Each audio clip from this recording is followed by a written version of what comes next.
আসসালামু আলাইকুম রহমতুল্লাহি ওয়া বারাকাতুহু। আলহামদুলিল্লাহ।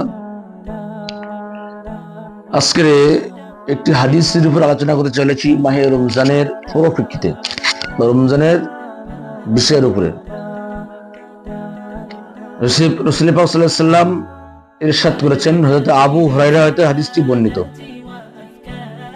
যে ব্যক্তি ঈমানের সাথে সওয়াবের আশায় মাহে রমজানের রোজা রাখলো, আল্লাহ রাব্বুল আলামিন তার পূর্বের গুনাহসমূহ ক্ষমা করে দেবেন। আবারও বলছি, যে ব্যক্তি ঈমানের সহিত সওয়াবের আশায় মাহে রমজান রোজা রাখলো, আল্লাহ রাব্বুল আলামিন তার পূর্বের সমস্ত গুনাহগুলো আল্লাহ মাফ করে দেবেন, ক্ষমা করে দেবেন। সহিহ বুখারী, মুসনাদ আহমদ, মুসলিম আবি শাইবা হাদিসের মধ্যে রয়েছে আছে। আল্লাহ পাক আমাদের সকলকে মাহে রমজানের রোজা রাখার তৌফিক দিক, আমিন।